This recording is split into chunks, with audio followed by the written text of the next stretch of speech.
त्योहारी सीजन शुरू होते ही अंबाला में भीख मांगने वालों की संख्या बढ़ गई है। ऐसे कुछ लोग भीख मांगने की आड़ में जगह जगह की इंक्वायरी करते हैं और किसी बड़ी घटना को अंजाम देते हैं, जिसके लिए अंबाला पुलिस भी सख्त दिखाई दे रही है। लोगों की सुरक्षा को देखते हुए चौक चौराहों पर पुलिस तैनात की गई है। वहीं इन दिनों बाजारों में भीख मांगने वालों की संख्या बढ़ने के सवाल का जवाब देते हुए उन्होंने कहा कि जो लोग भी बाहर से शहर में आकर झुग्गी झोपड़ी बनाकर रह रहे हैं, उनका पूरा डेटा एकत्रित किया जा रहा है। उनके डॉक्यूमेंट्स के हिसाब से पुलिस प्रशासन पूरा डाटा एकत्रित कर रही है। का टाइम है, ऐसे में अम्बाला की सुरक्षा जो है उसको लेके क्या कुछ इंतजाम किए गए हैं फिलहाल? देखिए, त्योहारी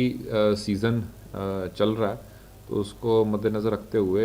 इस टाइम पे अक्सर देखने में आया कि मार्केट्स के अंदर कई बार कुछ छीना झपटी की या चोरी की वारदातों को या चीटिंग की वारदातों को अंजाम दिया जाता है। तो उसको मद्देनज़र रखते हुए हमारे द्वारा जो हमारी पेट्रोलिंग टीम्स हैं और जो हमारी पैदल गश्त है उसको हमने बढ़ाया है, और साथ ही हमने सिविल के अंदर मार्केट के एरियाज़ के अंदर हमने डिप्लॉयमेंट की है, ताकि कोई भी इस टाइप की जो सस्पिशियस मूवमेंट है, कोई डाउटफुल या संदिग्ध व्यक्ति मार्केट में देखने में आता तो उसकी अच्छी तरह से जांच पड़ताल की जा सके। ऐसे में इन दिनों मांगने वालों की जो संख्या है वो काफ़ी ज़्यादा बढ़ गई है कि कम्युनिटी के काफ़ी सारे लोग जो हैं वो बाज़ारों में घूमते हैं या लोगों के घरों के आसपास जो है वो घूमते हैं। अक्सर ये भी देखने में आया कि इस सीज़न के अंदर जो कुछ जो बाहर से इमिग्रेंट्स होते हैं या फिर जो नोमैड्स होते हैं, जो अपनी झुग्गी झोंपड़ियाँ इन एरियाज़ के अंदर लगा लेते हैं और वहाँ पे भीख मांगने का या कुछ बेचने का कार्य करते हैं और इस एवज में वारदातों को भी अंजाम देते हैं। तो उसकी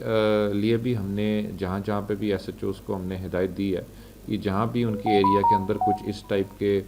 व्यक्ति या कोई समुदाय मौजूद है, तो उसको वो उनकी प्रॉपर उनकी जो स्ट्रेंजर रोल्स होते हैं तो वो इशू करवाएं, और उनके जो जहाँ के भी वो डॉक्यूमेंट्स हैं, रहने वाले हैं, डोमिसाइल हैं जहाँ के, उनके वहाँ से उनका क्रिमिनल रिकॉर्ड चेक करें, ताकि कोई भी क्रिमिनल उनके भेस के अंदर यहाँ पे किसी वारदात को अंजाम ना दे पाए। सर, इनमें से कई ऐसे व्यक्ति हैं जिनके पास कोई डॉक्यूमेंट नहीं होता है और वो कुछ गलत जो जानकारी है वो देते हैं, तो उनको किस प्रकार? नहीं, देखिए, उसमें कई तरीके हैं वेरीफाई करने के। कोई भी अगर व्यक्ति है तो उसके पास कोई ना कोई, चाहे वोटर कार्ड हो, आधार कार्ड हो, असली हो, नकली हो, कुछ ना कुछ उसका राशन कार्ड हो, कुछ ना कुछ तो उसको प्रोड्यूस करना पड़ेगा।